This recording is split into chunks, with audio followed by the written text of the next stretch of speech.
بسم اللہ الرحمن الرحیم ایاک نعبد و ایاک نستعین۔ پاکستان کے سامنے سب سے بڑے چیلنجز آج کیا ہیں؟ نمبر 1 چیلنج کہ ہم نے اپنی ملک کی انوائرمنٹ کا دھیان رکھنا ہے۔ ہم نے فارسٹ کور اس ملک میں دنیا کی ایوریج سے بہت نیچے جا چکا ہے۔ جنگلات جو بنائے تھے انگریز نے وہ بھی ہم نے ختم کر دیا۔ ہم نے اپنے دریاؤں کو پلوٹ کر دیا، پانی کے اندر وہ چیزیں ڈالی ہیں جس کی وجہ سے نیچے جیسے جیسے انڈس نیچے جاتا ہے، جو دریائے سندھ، تو جو نیچے پانی ہے زمین کے نیچے وہ پلوٹ ہوتا جا رہا ہے۔ ایک سپریم کورٹ کی فیصلہ ہے، اس میں سپریم کورٹ نے کہا کہ کس طرح جو گراؤنڈ واٹر ہے سندھ کے اندر وہ 70% پلوٹڈ ہے۔ پھر ہم نے اپنی جو ہوا ہے اس کو پلوٹ کر دیا، اپنے ایٹماسفیئر کو۔ لاہور کے اندر جو پولوشن ہے اب وہ، اور خاص طور پہ سردیوں میں، تو وہ جو ڈینجر لیول سے بھی اوپر چلی جاتی ہے پولوشن۔ اس کا مطلب کہ بچوں کے اوپر، بوڑھوں کے اوپر اس کا بہت برا ان کی صحت کے اوپر اثر آتا ہے۔ اور اس کی وجہ یہ ہے کہ ان پلانڈ سٹی ہے۔ ہم نے اپنے کوئی پچھلے 20 سال میں 70% جو کور تھا، جو فارسٹ کور تھا، جو درخت لگے ہوئے تھے، وہ ختم کر دیا اور کانکریٹ بنا دی وہاں۔ پھر ہم نے پرواہ نہیں کی کہ جو چیزیں پلوٹ کرتی ہیں ایٹماسفیئر کو، مثلا جو بھٹے ہیں اینٹوں کے، اس کے لیے کوئی آلٹرنیٹو نہیں سوچا۔ اور جو آگے ہمارے لیے چیلنجز آ رہے ہیں وہ یہ کہ پاکستان نمبر 5 پہ ہے وہ ملک جو کہ کلائمیٹ چینج سے سب سے زیادہ متاثر ہوگا۔ تو اس لیے ایک گورنمنٹ جو کہ اپنی انسانوں کا سوچتی ہے اور اگلی الیکشن کا نہیں سوچتی، اس گورنمنٹ کے لیے امپورٹنٹ ہے کہ سب سے پہلے آج سے ہم پلاننگ کریں کہ ہم اپنی آنے والی جنریشنز کے لیے کس طرح ایک بہتر پاکستان چھوڑ کے جائیں گے۔ ایک وہ پاکستان جس طرح میں جب بڑا ہوا تھا تو پاکستان کی ماحولیت بالکل فرق تھی۔ لاہور میں جو عام نلکے کا پانی تھا وہ بڑا، یعنی ساری نلکے کا پانی پیتے تھے، بلکہ میرے گھر کے باہر نہر تھی اور میں نے اپنی آنکھوں سے دیکھا ہوا گرمیوں میں لوگ سائیکل سے رکتے تھے اور نہر سے پانی پیتے تھے، اور وہی نہر پھر آہستہ آہستہ پلوٹ ہوتی دیکھی۔ سورج سارا چلا گیا نہر میں۔ دریا راوی، ہمیں یاد ہے بوٹنگ کرتے تھے، چھوٹے ہوتے تھے تو ہم اسپیشل ٹریٹ ہوتی تھی کہ وہ 12 دری میں وہ کشتی میں جائیں، اور وہی دریائے راوی ایک سیوریج ڈمپ بن چکا ہے۔ تو یہ جو ہم نے اپنی، جو بھی آیا اس نے 5 سال کا سوچا اپنی الیکشن کا، کسی نے آگے نہیں سوچا کہ آگے ہم کس طرح کا پاکستان چھوڑ کے جائیں گے۔ تو ہماری گورنمنٹ کے اوپر یہ سب سے، میرے خیال میں میری گورنمنٹ پہ سب سے بڑی ذمہ داری یہ ہے کہ ہم یہ اپنے ملک کو، اس کے اندر جو یہ انوائرمنٹل ڈیگریڈیشن آئی ہے، اس کو ہم ٹھیک کریں اور اس ملک کو، اپنی قوم کو اس راستے پہ لگائیں کہ ہم یہ سب کچھ پھر واپس اپنی انوائرمنٹ کو، اپنے فارسٹ کور بھی امپروو کریں، اپنے درائے بھی صاف کریں، اپنی جو ایئر پولوشن ہے اس کو بھی ٹھیک کریں۔ تو یہ جو ہمارا انیشیٹو تھا، پاکستان کی تاریخ میں پہلی دفعہ کسی گورنمنٹ نے درخت لگانے کا سوچا، اور بڑا مذاق اڑایا گیا ہمارا شروع میں۔ جب پختونخوا میں ہماری حکومت آئی تو ہم نے فیصلہ کیا کہ 1 ارب درخت اگائیں گے، تو مسلسل مذاق اڑا، اور ابھی بھی جو ہمارے مخالف ہیں وہ مانتے ہی نہیں کہ یہ کوئی ہو سکتا ہے، کیونکہ کسی نے یہ سوچا ہی نہیں ہے ان چیز کا، کیونکہ کسی نے سوچا ہی نہیں آگے 5 سال سے آگے کہ کیا ہوگا۔ تو میں اس میں پہلے تو میں جو پختونخوا کے اندر ہمارا جو بہت کامیاب ایکسپیریمنٹ ہوا 1 ارب درخت لگانے کا، اور وہ جو ہم نے، جس طرح زرتاج نے کہا کہ ہم نے باہر سے آڈٹ کروائی۔ WWF ایک باہر کی انٹرنیشنلی اکنالجڈ NGO ہے، اس نے پہلے 2 دفعہ ویریفائی کیا، اور اس کے علاوہ پھر ورلڈ اکنامک فورم انہوں نے اپنی طرح ویریفائی کر کے اس کو سپورٹ کیا، ہماری جو بلین ٹری سونامی تھی۔ آج ہمارے منسٹر بیٹھے ہوئے ہیں پختونخوا کے جو فاؤنڈر ممبر بھی ہیں تحریک انصاف کے, شاہ فرمان کے ساتھ یہ اشتیاق اڈموڈ, تو انہوں نے ان کو وزیر بنایا میں نے جب 2013 میں, اور انہوں نے پھر ایک اس طرح کی چیزیں ایک جنون سے صرف ہوتی ہیں, ایک 9 to 5 جاب میں ایسی چیزیں نہیں ہوتی. تو پہلے تو مقابلہ کیا انہوں نے ٹمبر مافیا کا, اور اس میں پھر ہم شہادتیں بھی ہوئیں فارسٹ گارڈز کی, اور پھر میں نے ایک تصویر, ایک مجھے پتہ چلا کہ ٹمبر مافیا نے کسی کو ہمارے فارسٹ گارڈ کو مارا, تو میں نے اس کو ٹیکسٹ کیا کہ خود جائے, تو پھر میں نے تصویر دیکھی کہ اشتیاق اڈموڈ ایک کلیشنکوف پکڑ کے جا رہا ہے ان کے پیچھے. تو اس طرح کے ریزالو سے پھر جب اس طرح کی ڈٹرمنیشن ہوتی ہے تو اس لیے وہ سارا ہمارا پروجیکٹ کامیاب ہوا.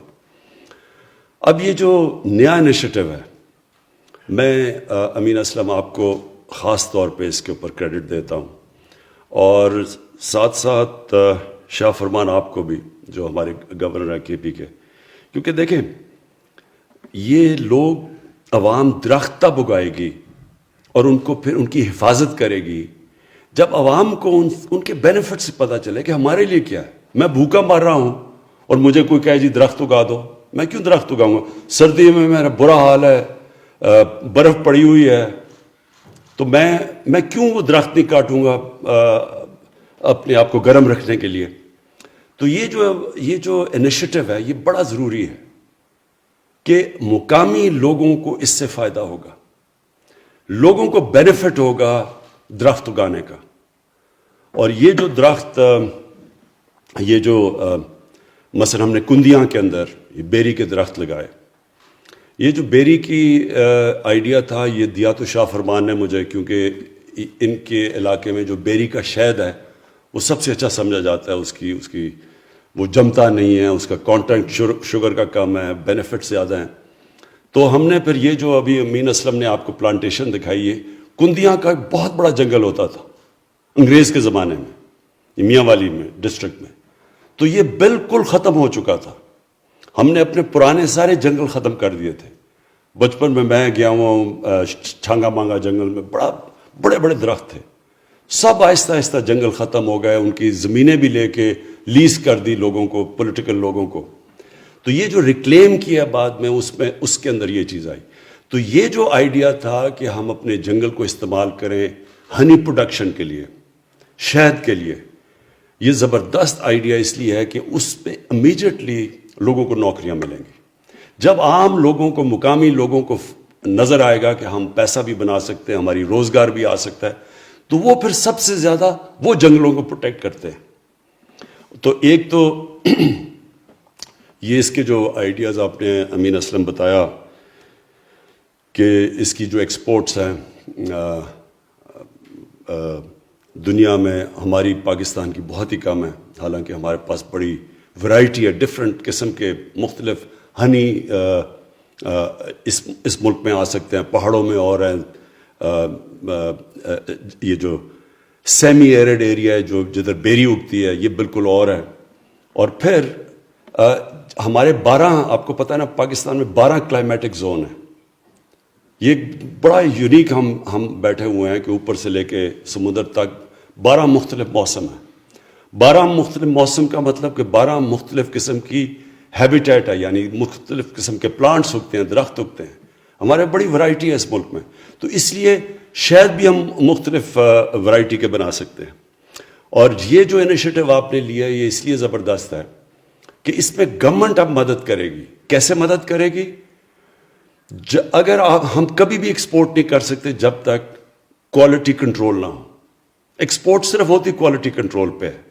ہمارے پاس اس وقت جو سبزیاں ہیں دنیا میں بہترین سبزیاں ہیں, ہمارا پھل ہے دنیا میں مانا جاتا ہے, لیکن بکتا نہیں ہے کیونکہ کوالٹی کنٹرول نہیں ہے.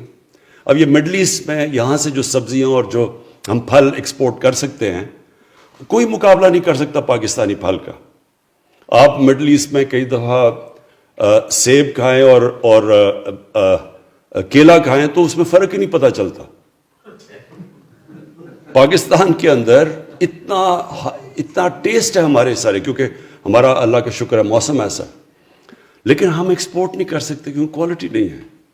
اس لیے اس میں پوری گورنمنٹ کو مدد کرنی پڑے گی، ministry of science and technology, کہ وہ کوالٹی کنٹرول میں مدد کرے. جیسے ہی کوالٹی کنٹرول آئے گی امیجیٹلی ایکسپورٹ کے لیے ہمارے پاس ہر قسم کا، شاید ہی نہیں صرف، ہر پروڈکٹ ایکسپورٹ کے لیے ہمارے پاس ہو جائے گا. اور یہ ہمارا دوسرا بڑا ایشو ہے. ایک یہ ہے کہ ہم نے اپنی انوائرمنٹ کو بچانا ہے، دوسرا اس ملک میں ایکسپورٹس بڑھانی ہے. کیونکہ جب تک ہم اپنی ایکسپورٹس نہیں بڑھائیں گے پاکستان ایک امیر ملک نہیں بن سکتا. اگر ہم باہر سے زیادہ چیزیں امپورٹ کریں گے اور ایکسپورٹ کم کریں گے کبھی بھی ملک کی دولت نہیں بنے گی، ویلتھ کریشن نہیں ہوگی ملک میں.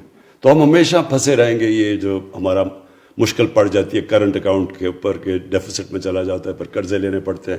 اس لیے یہ دوسرا اس کا مقصد ہوگا کہ یہ جو بھی چیز پاکستان میں، جو بھی چیز جس سے ایکسپورٹس بڑھتی ہیں اس سے ملک کو فائدہ ہے، ایکسپورٹس کا فائدہ. اور پھر تیسری چیز، ہمارے ملک میں ایک ینگ پاپولیشن ہے، دنیا میں سیکنڈ ینگسٹ پاپولیشن ہے.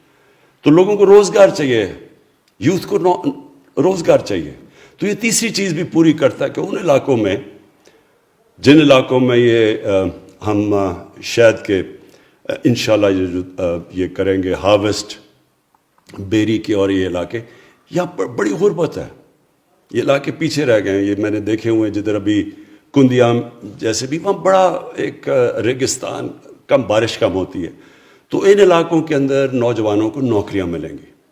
اور یہ تیسری چیز ہے کہ ہم ملک میں روزگار اپنا بڑھائیں گے. تو ہر طرح یہ ایک پروجیکٹ ہے جس کے لیے جو ہر طرح ہمارے ملک کی مدد ہوگی. میں یہاں ایڈ بھی کر دوں کہ ہمیں اپنی درخت اگانے میں دو اور چیزوں کے اوپر زور ڈالنا چاہیے. اور ایک کا اس کا بھی شاہ فرمان بات کرتا ہے، آلیوز کا. اس وقت ہمیں مشکل کیا ہے کہ ہم جو ایڈیبل آئل ہے وہ امپورٹ کرتے ہیں. جب ہم امپورٹ کرتے ہیں تو وہ سارا پریشر پڑتا ہے ہمارے کرنٹ اکاؤنٹ کے اوپر. ہم اس وقت پتہ نہیں تین ارب ڈالر کی ہم امپورٹ کرتے ہیں جو ایڈیبل آئل ہے، جو گھی ہے. اب مشکل یہ ہوتی ہے کہ جیسے ہی روپے نیچے جاتا ہے تو جو بھی امپورٹ ہوتی ہے وہ مہنگی ہو جاتی ہے. تو اس لیے ہمارا اس وقت جو گھی ہے وہ مہنگا ہو گیا اور وہ عام آدمی استعمال کرتا ہے. تو اگر ہمارے یہ جو بلین ٹری کے اندر، 10 بلین ٹری کے اندر ہم پورا زور لگا دیں آلیو کی پلانٹیشن کے اوپر، میں آپ کو یقین دلاتا ہوں کہ ہمارا یہ مسئلہ ہی حل ہو جائے گا. بلکہ پاکستان ایکسپورٹ کرے گا، ہم آلیو آئل ایکسپورٹ کر سکتے ہیں. ہم نے ایک ایکسپرٹ بلایا آلیوز کے اوپر، کینیڈا میں ایک پاکستانی ہیں جو ادھر رہتے ہیں. تو انہوں نے مجھے بتایا کہ جو دریائے سندھ کی جو رائٹ سائڈ ہے، یہ جو سارا سلیمان رینج ہے، یہ بہترین علاقہ ہے آلیوز کے لیے. میں نے تو بلکہ اپنے گھر میں آلیوز لگائے ہیں اور 3-4 سال میں آلیوز اگائے ہیں اور زبردست قسم کے آلیوز اگائے ہیں. تو ایک تو یہ آلیوز کے لیے یہ ہمیں بڑا ضروری ہے، اس لیے کہ اس سے ہماری یہ امپورٹ بھی بچ جائے گی ایڈیبل آئل کی، دوسری ہم ایکسپورٹ بھی کر سکیں گے. اور پھر تیسری چیز کہ آلیوز سے جو انکم ہوگی ان سارے علاقوں میں، اور یہ سارے علاقے جب آپ انڈس کی رائٹ سائڈ پہ جاتے ہیں، جو سارے مغربی علاقے ہیں، وہاں سارے بہت زیادہ غربت ہے، وہاں اگتی نہیں ہے وہ چیزیں، نہیں، بارش کم ہوتی ہے. لیکن آلیوز کے لیے بہترین جگہ ہے. اس لیے اس کے اوپر بھی پورا ہم اپنے بلین ٹری کے اندر آلیوز پلانٹیشن کے اوپر بھی پورا زور لگائیں گے. اور ایک آخری چیز، میں نے اپنے گھر میں ایووکاڈوز لگائے ہیں. آپ یقین کریں کہ بہترین ایووکاڈوز اگتے ہیں یہاں پاکستان میں. تو ہمیں اس کے اوپر بھی اب پورا زور لگانا ہے، کیونکہ ایووکاڈو جو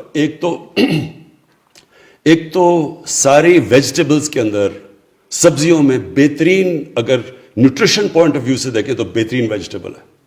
دوسرا یہ ویلیو ایڈڈ ہے، یہ بڑا مہنگا بکتا ہے دنیا میں.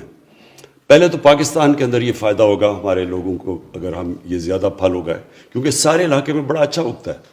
اور اس کے اوپر بھی ہم اپنی بلین ٹری کے اوپر، اس ایووکاڈوز کے اوپر بھی زور ڈالیں گے.